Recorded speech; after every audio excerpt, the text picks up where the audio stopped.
மழையும் வராமல் கர்த்தருடைய வார்த்தையை கேட்க வந்திருக்கிற உங்களை வருக வருக என்று சொல்கிறார்கள். மழை திடீரென்று வந்தது. இதே போல கர்த்தருடைய வருகையும் இருக்கும். ஆகவே மனத்தை வராமல் கர்த்தருடைய பிள்ளைகளாக நாம் வந்திருக்கிறோம். உங்களை அதிகமாக நான் வாழ்த்துகிறேன். கர்த்தர் தாமே இந்த பரிசுத்த வேத ஆராய்ச்சியோடு கூடிய வெள்ளிக்கிழமை மாலை ஆராதனையை அவருடைய திருநாம மகிமை கேட்டு நடத்தும்படியாக கிருபை செய்வாராக. நம்மை தரக்கிழமை தாழ்த்தி அவருடைய பாதத்தில் கொடுத்து பரிசுத்த ஆலை வழிபாட்டுக்காக நாம் நடந்து கொள்வோம். பரிசுத்த ஆலை வழிபாட்டின் ஆரம்பம் பிதா குமாரன் பரிசுத்த ஆவியின் நாமத்தில் ஆமென். ஆண்டவரை நோக்கி நாம் நடந்து செய்வோம். துதிகளின் மத்தியிலே வாசமாக இருக்கிற பரிசுத்தமுள்ள நல்ல ஆண்டவரே, இந்த மாலை வேளைக்காக எனக்கு ஒரு 2 சந்தோஷம். இந்த வெள்ளிக்கிழமை மாலை நேரத்தில் வேத ஆராய்ச்சியோடு கூடிய மாலை ஆராதனையை நாங்கள் சுவாமி பின்பற்றவும், உங்களுடைய வாழ்க்கைக்குரிய வார்த்தையை நாங்கள் தியானிக்கவும், உங்களை புகழ்ந்து பாடி உங்களுடைய ஆசீர்வாதத்தை பெற்றுக்கொள்ளதாக நாங்கள் வந்திருக்கிறோம். மழை ஒரு பக்கம் எங்களை பயமுறுத்திக் கொண்டிருந்தாலும் உங்களுடைய வசனம் எங்களை திடப்படுத்திக் கொண்டிருக்கிறது. அதற்காக உங்களை செலுத்துகிறோம். இந்த ஆராதனையின் ஆரம்பம் முதல் முடிவரைக்கும் அவருடைய திருமை காரியம் எங்கள் ஒவ்வொருவரும் சொல்லிக் கொள்ளட்டும். விசேஷமாக நம்முடைய பிரசித்த பவுல் திருச்சபையுடைய விசுவாசிகள் ஒவ்வொருவருக்காகவும் நாங்கள் வேண்டுதல் செய்கிறோம். ஒவ்வொருவரையும் கடவுளாமலே ஆசிர்வதியும் நாம் நமக்கேற்ற உத்தம சாட்சிகளாக உலகத்தை தொடர்ந்து நான் ஜெபிக்க உடைய வார்த்தையினாலே எங்களை அலங்கரித்து ஆசீர்வதித்து நாங்கள் வாழ்நாளெல்லாம் சுவாமி உங்களை மறவாமல் கேட்ட சாட்சிகளாக தொடர்ந்து ஜீவிக்க நேரடியாக செய்யப்பட்டவார் எங்கள் ஆண்டவரும் கருவரட்சகருமாக இருக்கிற இயேசு கிறிஸ்து மூலமே ஜெபிக்கிறோம். ஆமென். கர்த்தருடைய பரிசுத்த நாமத்தை மகிமைப்படுத்தி 57வது ஞான பாடலை நாம் பாடுவோம். பராபரனே நமது ராஜாசனங்கள் என்று கொண்டு பணிந்து தாழ்மையோர் இப்பாவியை கண்டார்கள். Song number 57.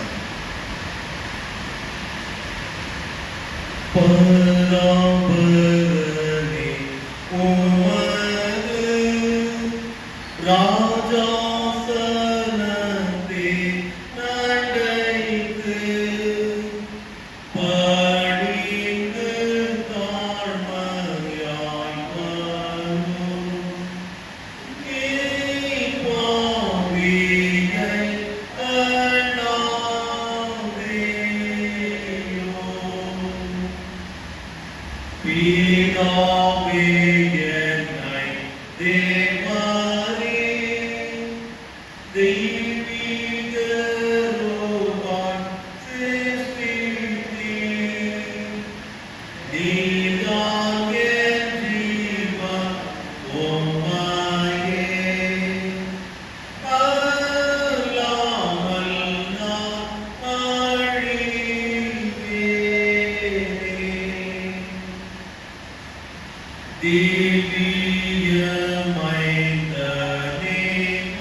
நீர் சோதனையில்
வேத ஆராய்ச்சியோடு கூடிய மாலை காலநிலை முறைமை பக்கம் 54. The Order of Whispers. ஆண்டவரே என் உதடுகளை தீராதருளும்.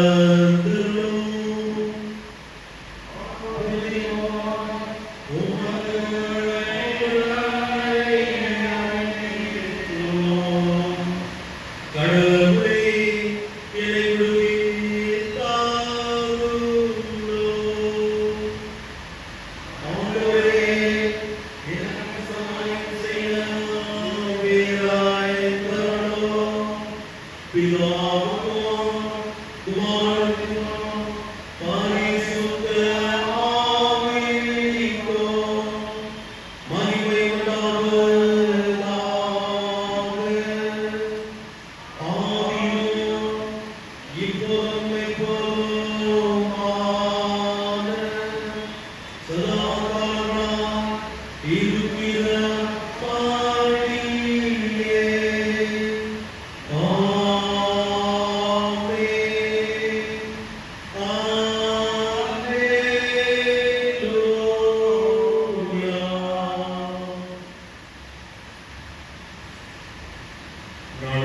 குறிக்கப்பட்டிருக்கின்ற பிரசங்க பகுதி வேத ஆராய்ச்சிக்கான பகுதி பரிசுத்த லூக்கா எழுதின சுவிசேஷம் 7ஆம் அதிகாரம் வசனங்கள் 11 முதல் 17 வரை உள்ள பகுதியை இரண்டு வாசிக்க கேட்போம்.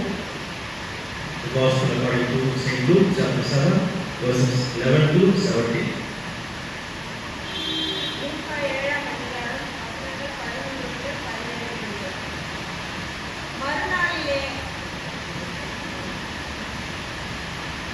மறுநாளிலே அவர் நாயின் என்னும் ஊருக்கு போனார். அவருடைய சீஷர் அநேகரும் திரளான ஜனங்களும் அவருடனே கூட போனார்கள். அவர் ஊரின் வாசலுக்கு சமீபித்த போது மரித்து போன ஒருவனை அடக்கம் பண்ணும்படி கொண்டு வந்தார்கள். அவன் தன் தாய்க்கு ஒரே மகனாய் இருந்தான். அவளோ கைப்பெண்ணாய் இருந்தாள். ஊராரில் வெகு ஜனங்கள் அவளுடனே கூட வந்தார்கள். கர்த்தர் அவளை பார்த்து அவள் மேல் மனதுருகி அழாதே என்று சொல்லி கிட்ட வந்து பாடையை தொட்டார். அதை சுமந்தவர்கள் நின்றார்கள். அப்பொழுது அவர், வாலிபனே எழுந்திரு என்று உனக்கு சொல்கிறேன் என்றார். மரித்தவன் எழுந்து உட்கார்ந்து பேசத் தொடங்கினான். அவனை அவன் தாயினிடத்தில் ஒப்புவித்தார். எல்லாரும் பயமடைந்து, மகா தீர்க்கதரிசியானவர் நமக்குள்ளே தோன்றியிருக்கிறார் என்றும் தேவன் நமது ஜனங்களை சந்தித்தார் என்றும் சொல்லி தேவனை மகிமைப்படுத்தினார்கள். இந்த செய்தி யூதேயா தேசம் முழுவதிலும் சுற்றியிருக்கிற திசைகள் யாவற்றிலும் பிரசித்தமாயிற்று என்றார்கள்.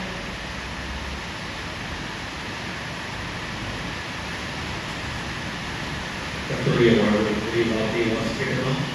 அதற்கு மறுபடியாக நம்முடைய விசுவாசத்தை அப்போஸ்தல விசுவாச பிரமாணத்தின் மூலமாக பயன்படுத்தி அறிக்கை செய்வோம். பக்கம் 10. பரலோகத்தின் உலகத்தை படைத்த சர்வவல்ல பிதாவாகிய என்னுடைய விசுவாசிக்கிறேன். அவருடைய குமாரனும் நம்முடைய ஆண்டவருமாகிய இயேசு கிறிஸ்துவை விசுவாசிக்கிறேன். பரிசுத்த ஆவியானவர் கர்த்தர் உருவகித்து கன்னிகையிடமிருந்து பிறந்து பொன்னியின் பிலாத்துவுக்கு கீழ்ப்படிந்து சிலுவையில் அறையப்பட்டார். மாதாவுக்கு இறங்கி 3ஆம் நாள் மருத்துவர் கொடுத்திருந்தார். மரத்துக்கேறி செலவுகளுக்கு வாசித்திருக்கிறார். அவரிடத்திலிருந்து உயிரோடு எனக்கு கொள்வார். பரிசுத்தாவியான விசுவாசத்தை பொதுவான பரிசுத்த கிறிஸ்து சபை பரிசுத்தவான்களை அழைக்கும் பாவம் மன்னிக்கும் சரீர உறுப்புகளும் நித்திய ஜீவன் கொண்டு விசுவாசத்திலே அவரை சபையார் அழைத்து நடந்து கொள்வோம்.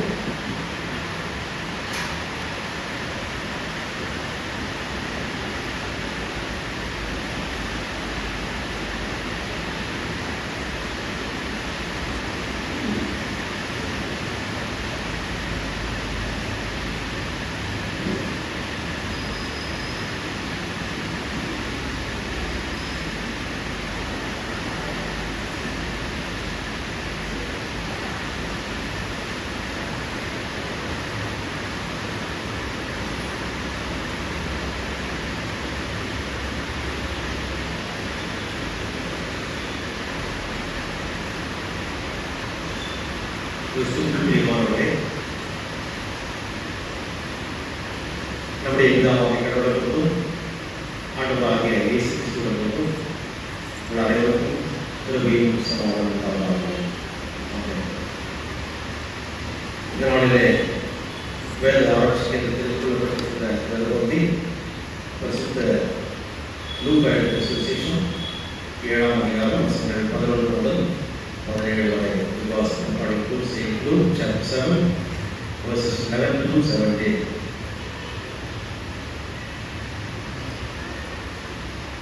ஆண்டவரை நோக்கி நம்ம வேண்டுதல் செய்வோம்.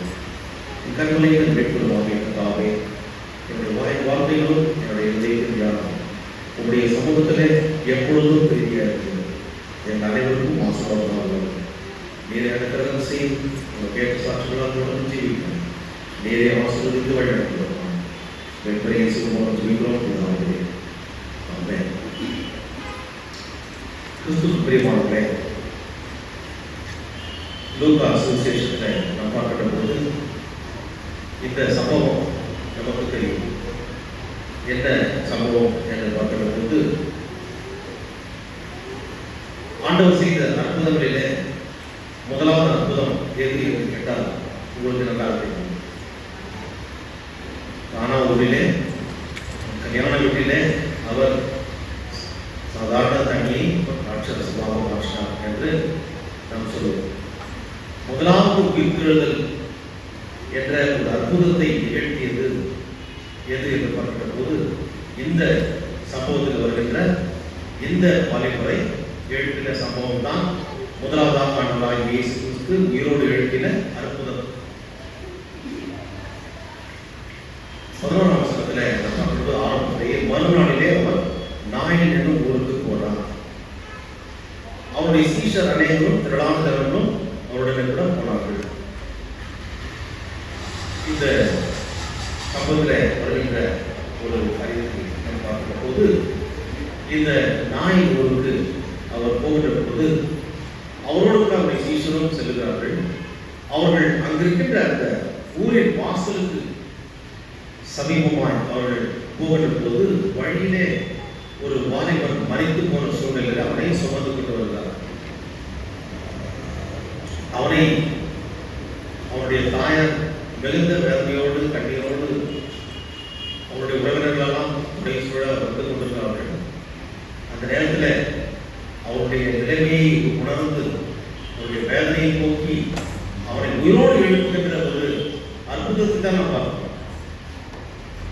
ஒருவேளை பலமுறை கேட்டிருப்போம், இந்த திருச்சபையில விசுவாசிகளாக நீங்கள் பக்கத்திலிருந்து பலமுறை இதை கேட்டிருக்கலாம். நீங்கள்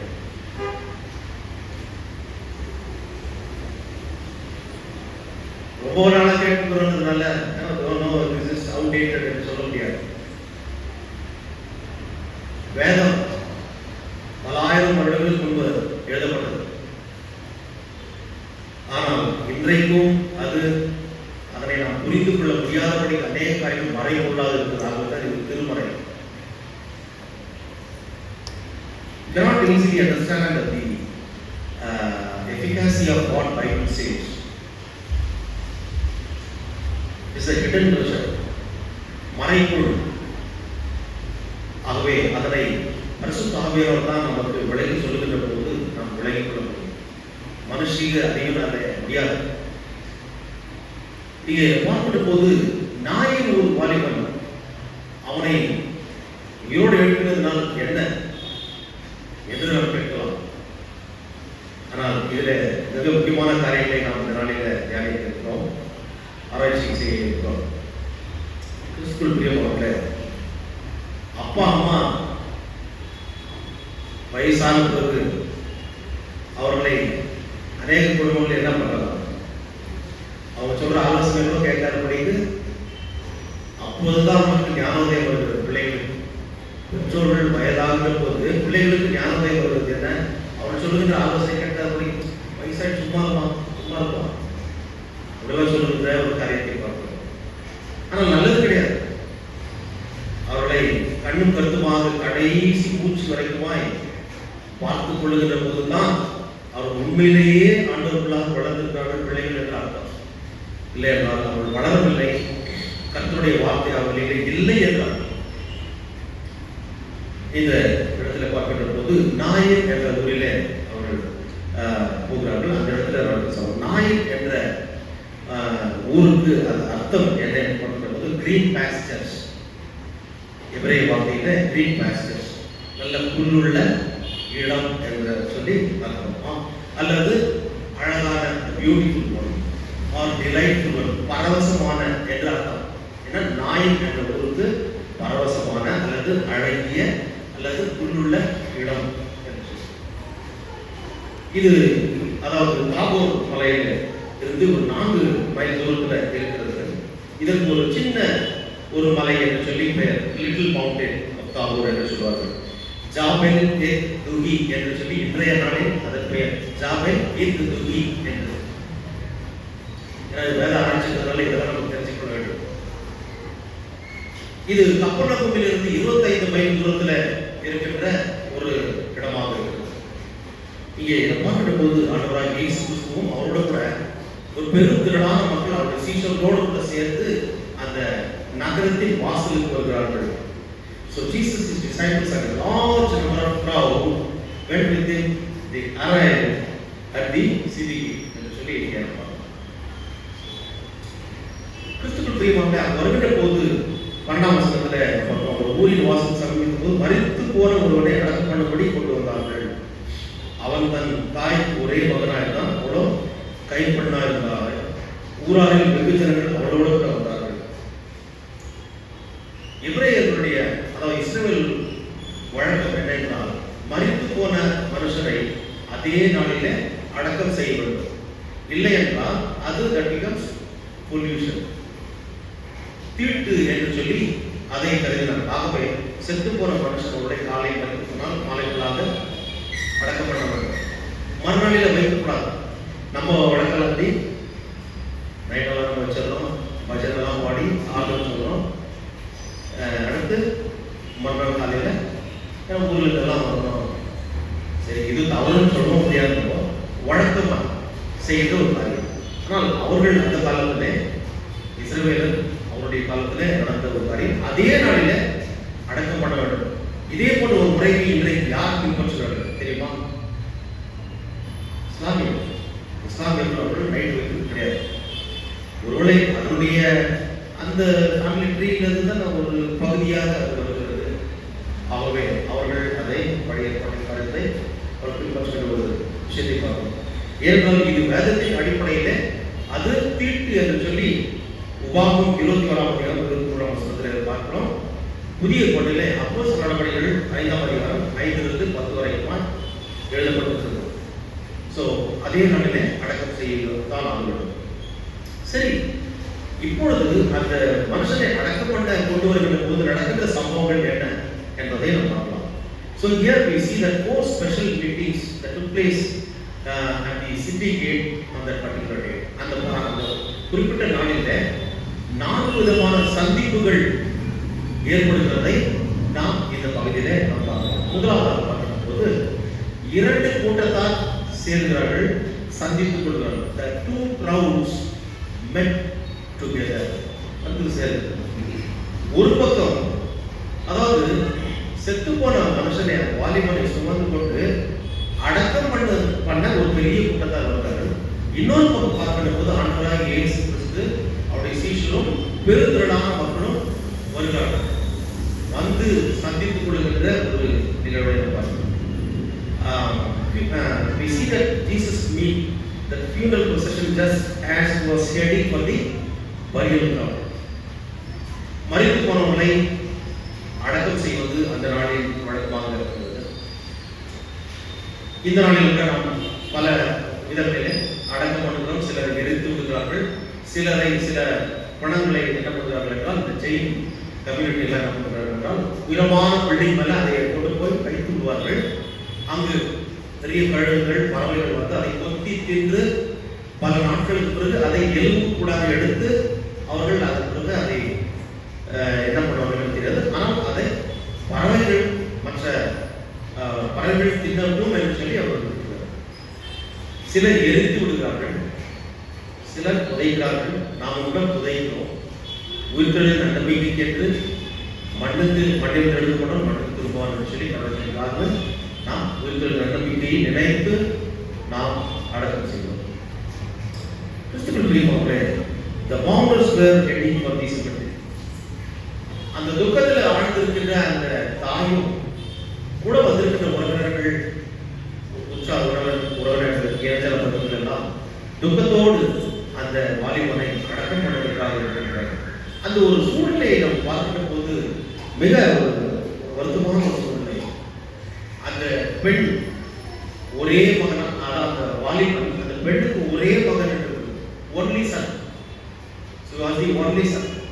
ஒரு குடும்பத்துல பிள்ளைகள், அதே குடும்பத்துல கணவன் மனைவி கல்யாணம் ஆகும்போது குழந்தை பாக்கியம் இருப்பதில்லை. அது அவர்கள் செய்த தவறா இல்லை யார் செய்த தவறு என்று சொல்லவும் முடியாது. ஆனால் புத்திர சந்தானம் என்பது மிக ஆசீர்வதிக்கப்பட்ட ஒரு பாக்கியம். அந்த பாக்கியத்தை ஆண்டவர் கொடுக்கிறார்.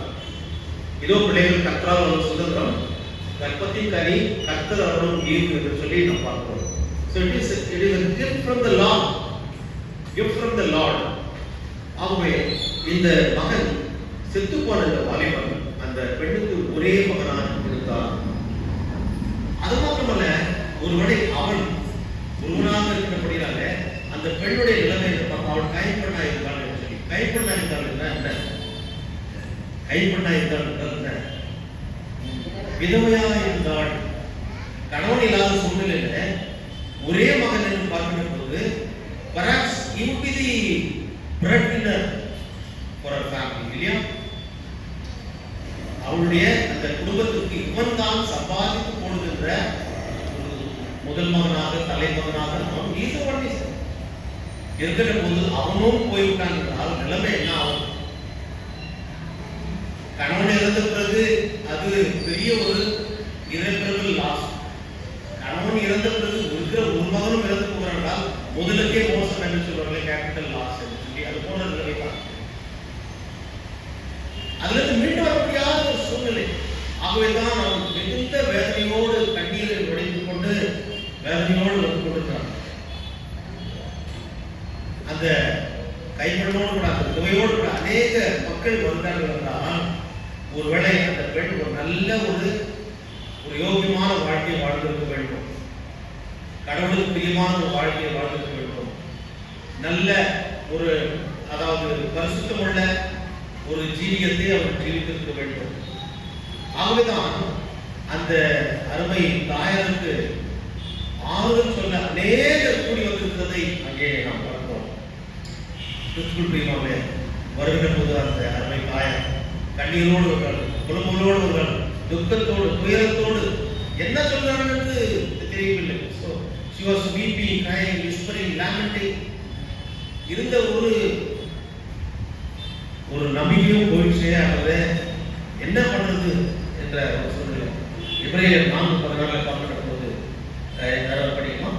எபிரேயர் 4:14 பார்க்கிற போது ஆறுதல் படுத்துகின்ற கடவுள் நம்மோடு இருக்கிற போது எபிரேயர் 4:14 படிக்குமா?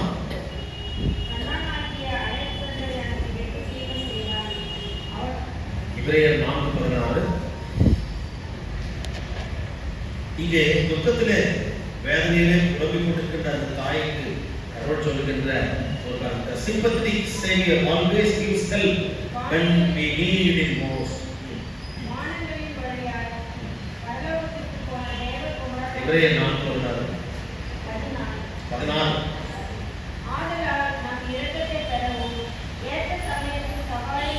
ஏற்ற சமயத்தில் சகாயம் பெறவும்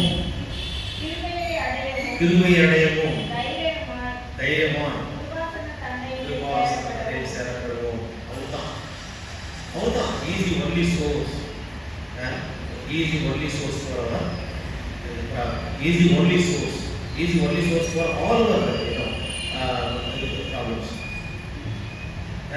Easy redeemer from all our problems.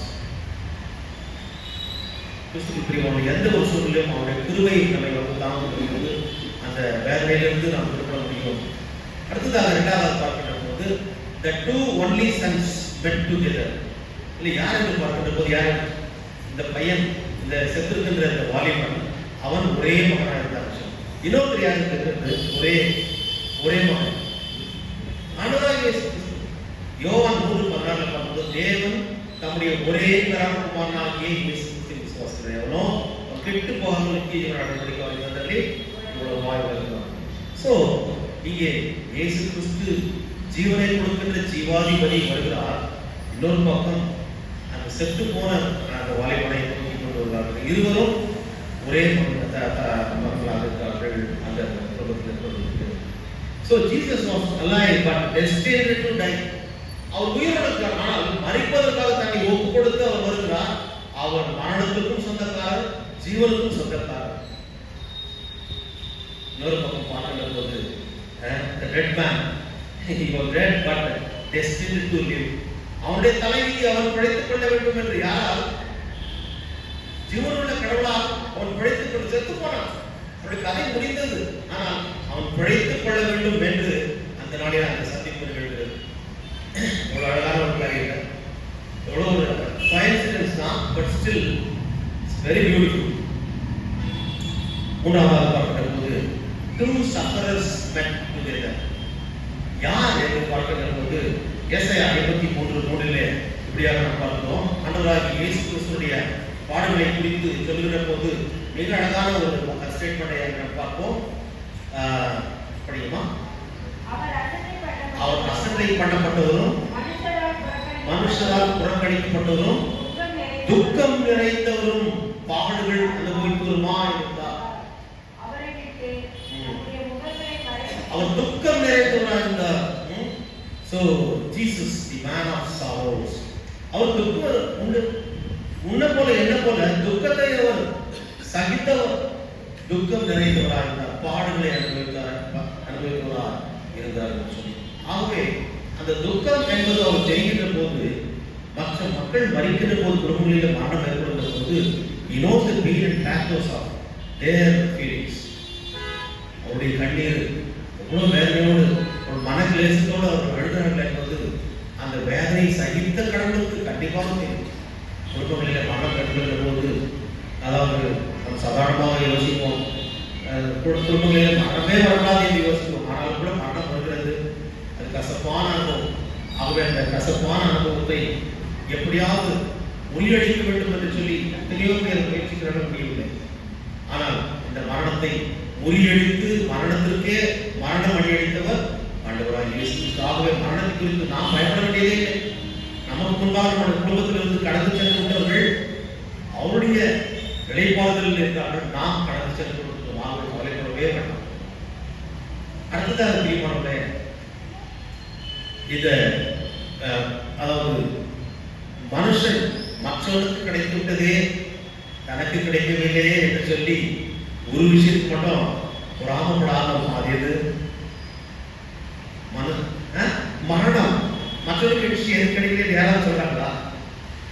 ஐயோ அந்த ஆக்சிடென்ட் வந்து நான் முன்னாடி வந்தேன், அவங்க மாட்டிக்கினாங்க, அப்படி எப்படியோ ஒரு ஆறுதலா சொல்லிவாங்களே தவிர ஏன் எனக்கு வரலன்னு சொல்றாங்க. ஆனால் கிறிஸ்துக்கு புரியுவாங்களே, ஒரு பெற்றோர் இருக்காங்க, தன்னுடைய பிள்ளை பாதிக்கப்படுகிற போது, ஒரு விபத்தை சிக்கிக்கொள்கிற போது கடவுளை பார்த்து அவர் சொல்லுவார்கள், ஐயோ அந்த இடத்துல நான் இருந்து செத்து போயிருந்தேன் நல்லா இருக்குமே, என் பிள்ளையை காப்பாற்றி நல்லா இருக்கும் கடவுளே. அதான் பெற்றோருடைய பாசம். அதுதான். அதே போலதான் நம்மை பெற்றெடுத்த கடவுள் நீயும் நானும் வாழ வேண்டும் என்பதற்காக அந்த மரணத்தை அவர் ருசி பார்த்தார். கசப்பான அனுபவம், அதை அவர் ஏற்றுக்கொண்டார். உனக்காக எனக்காக. So the widow needed, she is in a very precarious situation. மிக பரிதாபமான சூழ்நிலையில் அந்த சகோதரி அது கொடுக்கிறாள்.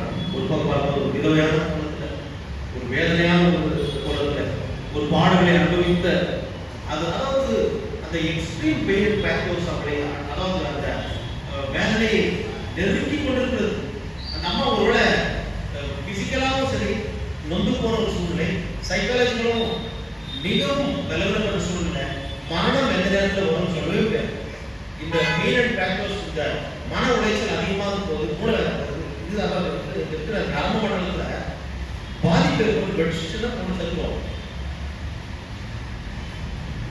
அப்போ அந்த பெயின், அந்த வேதனை எப்படி இருந்திருக்கும் ஆண்டவருக்கு தெரியும். அவர் படைத்த தெய்வம்.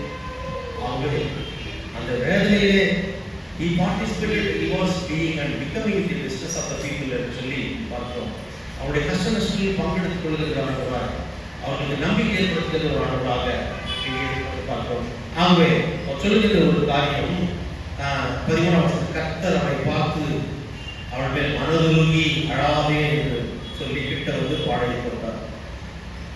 அழுது கொண்டிருக்கிற மக்களுக்கு முதலாவது அவர்களை தேற்ற வேண்டும். He is a comforting God. ஏதோ கவலை, கண்ணீர், துக்கம், துயரத்தில் அழுது கொண்டிருக்கிற போது மற்றவர்கள் நம்மை சாரிக்காமல் போனாலும் கர்த்தர் கரிசனை உள்ளவர், பாசம் உள்ளவர், மனதிற்கும் உள்ளவர். அவர் நம்மிடத்துல வந்து அழாத மகளே, மகளே நான் என்று சொல்லி கண்ணீரை இதமாக துடைத்து விடுகிற ஆண்டவர். எபிரேய வார்த்தையில் பார்க்கும்போது ரக்கம், ரக்கம் என்ற வார்த்தை, ரக்கம் என்றால் the tender love, mercy, pity, இரக்கத்தோடு, மனதுருக்கத்தோடு அவர் அங்கே சொல்லி அழாதே அம்மா, அம்மா அழாதே. வேற யார் சொல்லுவாங்க? கரிசனுள்ள, பாசமுள்ள, மனதுருக்கமுள்ள கடவுள் தான். நம்முடைய குடும்பங்களில் நாம் வேறுபடுகிற போது ஒருவேளை நோய் வருகிறதா, வேதனைப்படுத்தோமா, கண்ணீர் படுத்தோமா, அழாதே மகனே, மகளே என்று சொல்லி ஆறுதல் படுத்துகிற கடவுள். இழப்புகள் ஏற்படுகிற போது இந்த குடும்பத்தில் ஆறுதல் படுத்தி நம்மை அரவணைத்துக் கொள்கிற கடவுள். நம்முடைய தாயும் தகப்பனுமாக இருந்து எப்பொழுதும் ஒருவேளை மரணத்தை சந்திக்கிற போது நம்முடைய உற்சாக உறவுகள் ஒரு நாள் 2 நாள் இருப்பான், அதுவும் போயிடும். கூட பிறந்து இருப்பான், அவங்களும் கூட வந்து வேலையை பார்த்து போயிடுவோம். எப்பொழுதும் நம்மளோட கூட இருப்பவர் ஆண்டவர், அவர் மனதுக்கு உள்ள கடவுள். ஆகவே அந்த ஒரு கரிசனையோடு அவர் அழாதே என்று சொல்லி தலைச்சல் மகன்கள் மறைக்கிற போது அது பெரிய வேதனை. தலைச்சல் மகன் என்றால் மல்லீசன் அந்த மரணம் என்று ஏற்படுகிற போது மிகுந்த வேதனை இருக்கும். சகரியா 12:10 பார்க்கிற போது இப்படியாக நம்ம பார்க்கிறோம். சகரியா 12:10 எடுத்துக்கோமா. சகரியா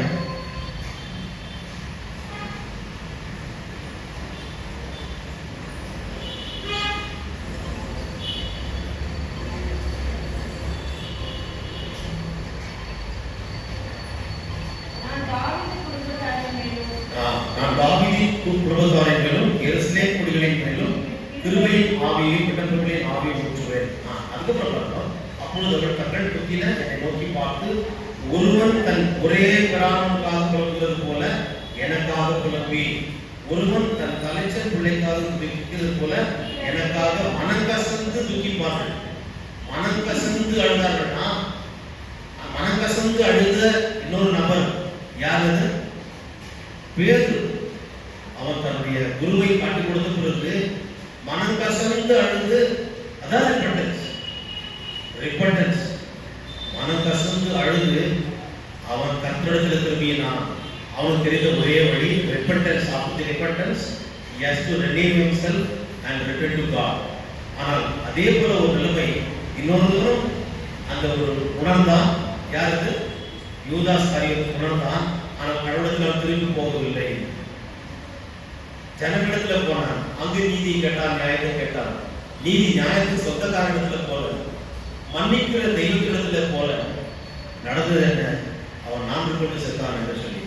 ஆனால் பேதுரு மேல் திருச்சபையை கட்டினான். எல்லாரும் பிளவினர்கள், எல்லாரும் பாவிகள். ஆனால் கடவுளை கைவிடுவதில்லை. கடவுள் பாவத்தை வெறுக்கிற கடவுள், பாவியை நேசிக்கிறவர். அவனுக்கு நாம் பாவிகளாய் இருக்கிற போதே கிறிஸ்து நமக்காக வைத்ததினாலே தேவன் நம்மை வைத்து தமது அன்பை விளங்கப்படுகிறார்.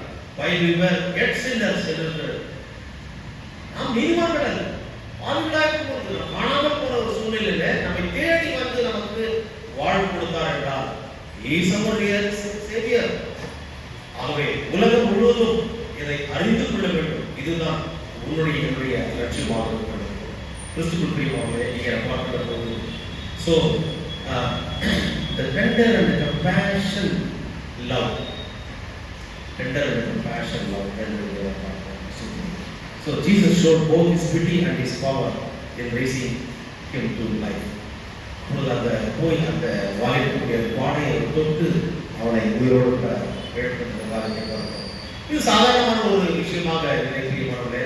இந்த நாளில் இது வேத ஆராய்ச்சி என்ற காரணத்தினால Jesus not just spoke some word of comfort.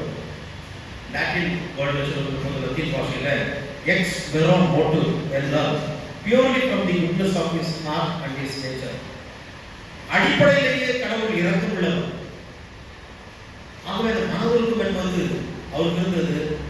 He stretched his mighty hand and touched the coffin. He moved with passion and pity. He moved with compassion. மனதுருக்கத்தோடு அந்த காரியத்தை செய்தார். சும்மா ஏதோ செய்யணும், ஒரு அற்புதம் செய்யணும், ஒரு மேஜிக் செய்வது போல இல்லை. அந்த தாயினுடைய வேதனையில பங்கெடுத்துக் கொண்டு அதை கண்ணீரை துடைத்து ஒரு முழுமையான விடுதலை அந்த தாயின் மனதுள்ளும் பெற்றுவதாக அந்த மகனுக்கு அவர் உயிரை கொடுக்கிறார். ஆகவே தன்னுடைய வசனம் சொல்கிறது மத்திய 5:4 பார்க்கிறோம். துயரப்படுகிறவர்கள் பாக்கியவான்கள், அவர்கள் ஆறுதல் அடைவார்கள். துயரப்படுகிறது. Blessed are the mourners. Blessed are the mourners, for they will receive, they will be blessed. They will receive. படிங்க மத்திய 5:4 பார்ப்பவர்கள் they will be comforted. அவர்கள் ஆறுதல் அடைவார்கள். ஆறுதல் படுத்துகிற கடவுள் தான். ஆறுதல் படுத்துகிற கடவுள் மத்திய 7:7 நாம் பார்க்கிற போது இரக்கமுள்ளவர்கள் பார்க்கிறவர்கள் இரக்கமுள்ள கடவுள் அந்த இரக்கத்தை அவர் காண்பித்தார். அந்த இரக்கத்திற்கு சொந்தக்காரர் அந்த அந்த அருமை தாயார் பெற்றுக்கொள்ள அவர் காரணமாக இருந்தார். அதே போல சங்கீதத்தில் நாம் பார்க்கிறோம். சங்கீதம் 68:5 பார்க்கிறோம்.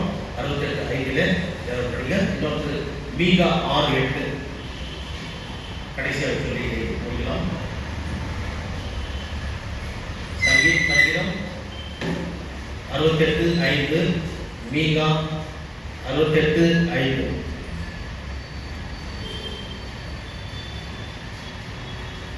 நம்முடைய பரிசுத்த வாசஸ்தலத்தில் இருக்கிற தேவன் திக்கற்ற பிள்ளைகளுக்கு தகப்பனும் விதவைகளுக்கு திக்கற்ற பிள்ளைகளுக்கு தகப்பனும் விதவைகளுக்கு போதுமானதாக இருக்கிறார். ஆகவே இங்கே பார்க்கிறோம், ஒரு அனாதை போன்ற ஒரு நிலைமையில் இருக்கின்ற அந்த விதவைக்கு அவர் அடைக்கலம் கொடுக்கிறார். அடுத்ததாக மீகா 6:8 பார்க்கிற போது மனுஷனே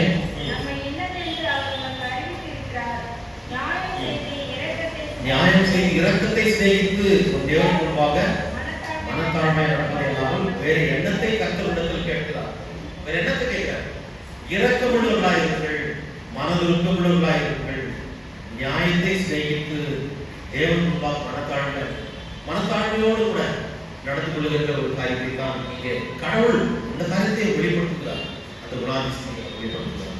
ஆகவே இப்பேற்பட்ட ஒரு குணாதிசயத்தை உடையவராக நாங்கள், அதாவது திக்கற்ற ஒரு சூழலில் இருந்த அந்த குடும்பத்தை அவர் தூக்கி நிறுத்துகிறார். நம்பிக்கையோடு நீங்கள் வாழ்ங்கள் என்று சொல்லி அந்த மகனை உயிரோடு நிறுத்துகிறார். ஆகவே கடைசியாக பார்க்கிறோம், the two enemies met.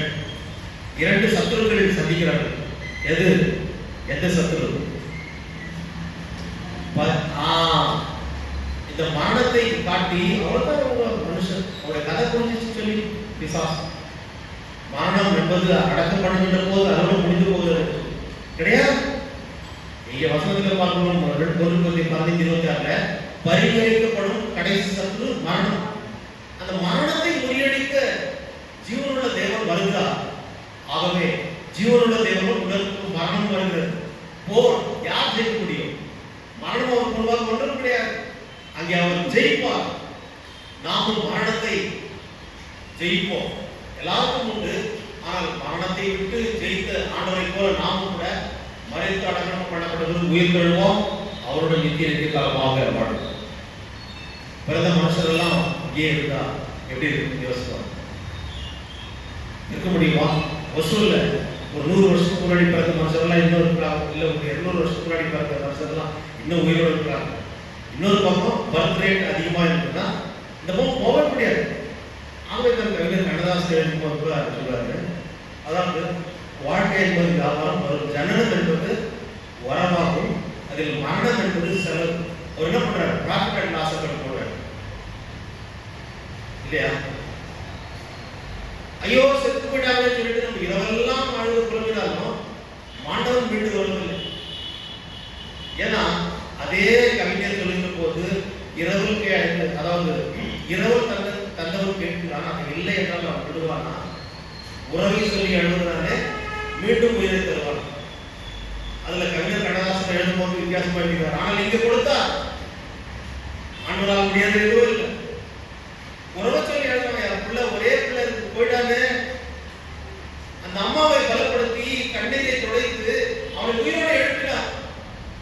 ஆகவே உலகம் நினைக்கிற மாதிரி அல்ல, நீயும் நான் நினைக்கிற மாதிரி அல்ல. கடவுள் என்ன நினைக்கிறாரோ அது நடக்கும். அவர் சொல்ல அவங்க கட்டளை நிற்கும். அதுதான் நடந்தது. நாம் செத்து அப்படி சமாதிக்கு போய் நம்முடைய கதை முடிந்து போய் விடும் என்று சொல்லி பிசாசு நினைத்தான். ஆனால் ஆண்டவர் அதை மாற்றி அமைத்தார். அவர் ஜீவனுள்ள கடவுள். He is the author of life. ஜீவாதிபதி.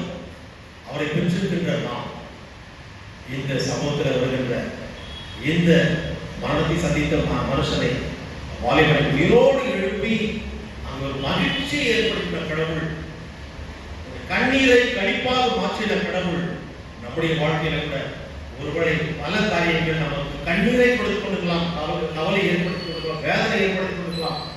அதற்கு ஒரே ஒரு சொல்யூஷன் ஆண்டவராக இயேசு கிறிஸ்து. அவரை தேடுகிற போது அவராலே நாம் பிழைத்துக் கொள்வோம். எப்பொழுதும் அவரோடு நித்திய காலமாக நாம் வாழ்வோம். ஆகவே கிறிஸ்துவே இந்த வார்த்தையை நாம் மனதில் கொண்டவர்களாக மரணமே வந்தாலும் பரவாயில்லை என்று சந்தோஷமாக அவருடைய சன்னிதானத்திலே சேர்ந்து அவரோடு நித்திய காலமாக வாழ நம்மை இந்த உலக வாழ்க்கையை ஒப்புக்கொடுத்து அவருக்கேற்ற சாட்சிகளாக வாழ கடவுள் தாமே அனுக்கிரகம் செய்வாராக.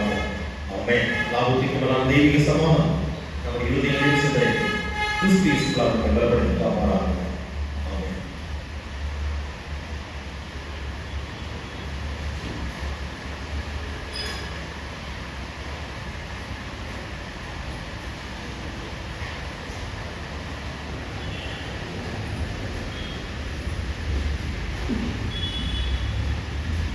தொடர்ந்து 502வது பாடலை கீர்த்தனை நாம் பாடுவோம்.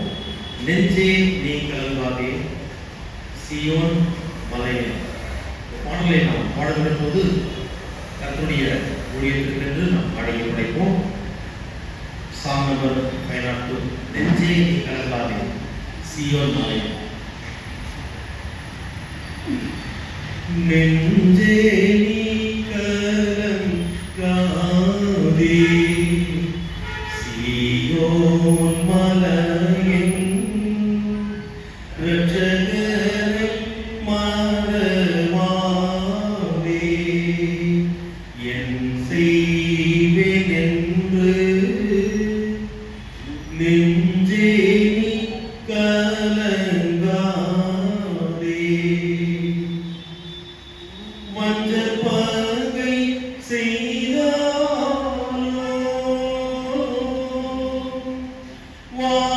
வாராவினை பெய்தாலோ நெஞ்சே நீ கலங்காதே.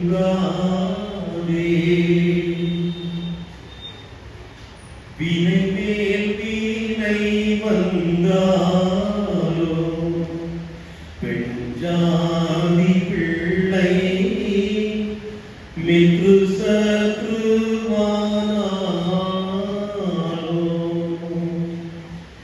மனையோடு கொள்ளை போனாலோ வானம் இடிந்து வீழ்ந்தாலோ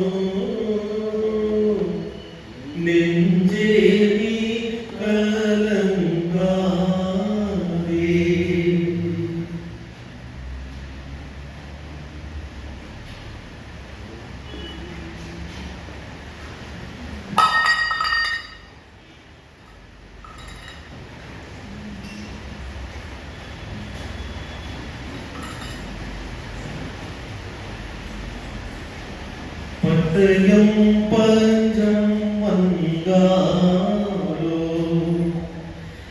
அதிகமான பாடுநோவு மீதுந்தாலோ மட்டிலா வறுமை பட்டாலோ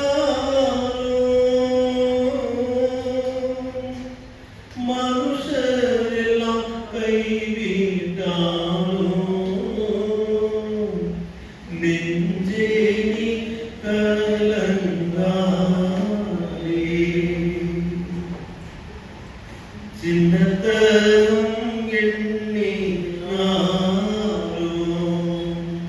நீ நன்மை செய்ய தீமை தீர பண்ணினாலோ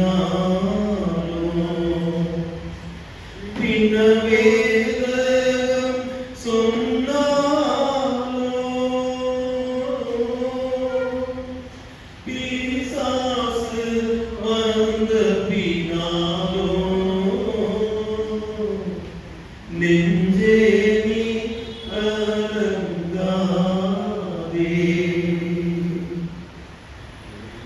கள்ளன் என்று பீடித்தாலோ விலங்கு போட்டு காவலில் வைத்தடித்தாலோ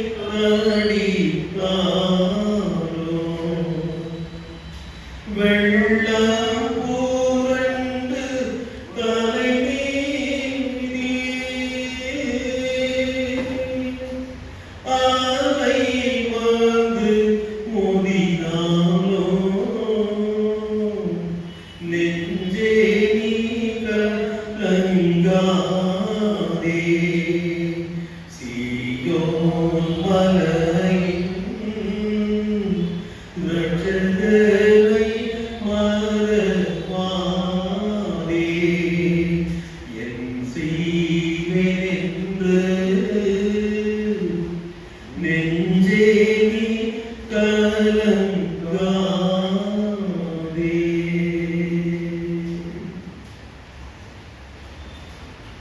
ஆண்டவரை நோக்கி நாம் வேலை செய்வோம்.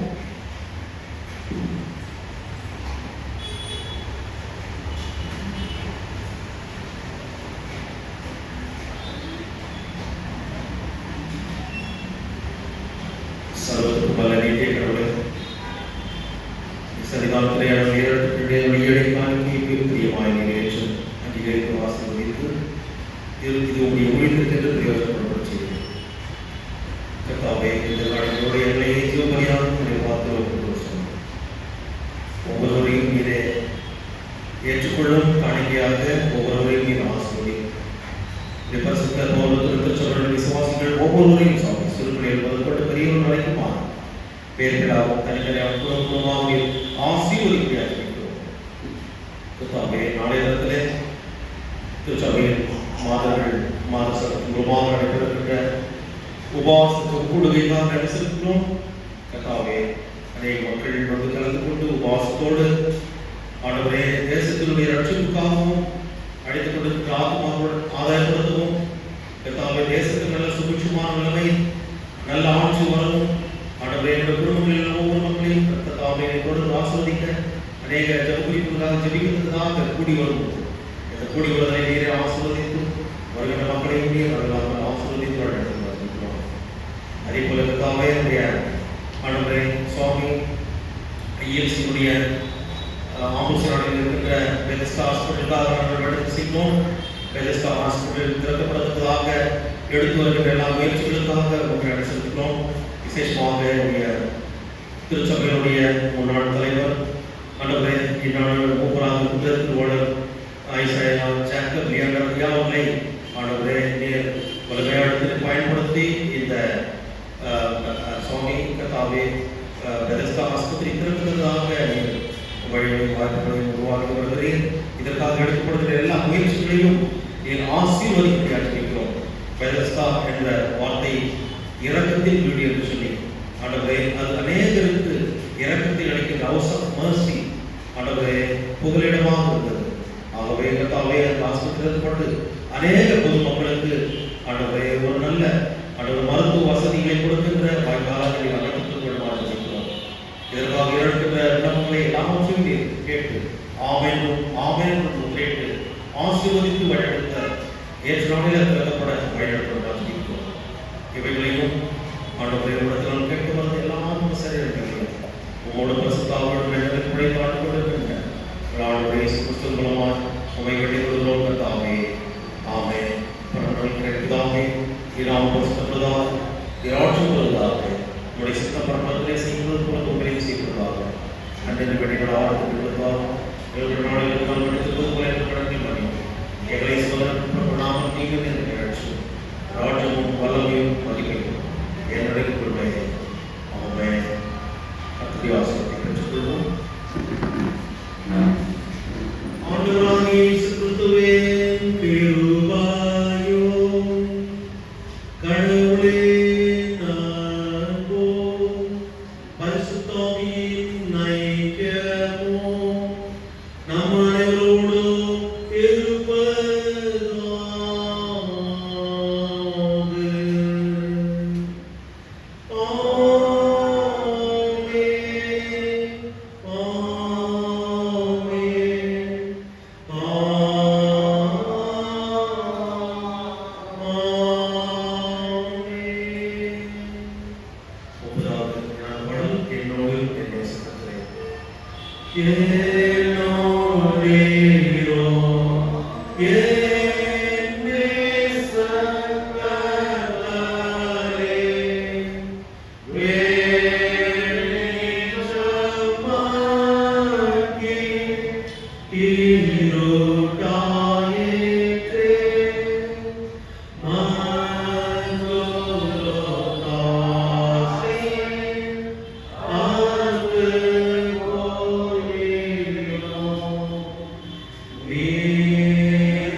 தொடர்ந்து தொடர்ந்து Please be seated.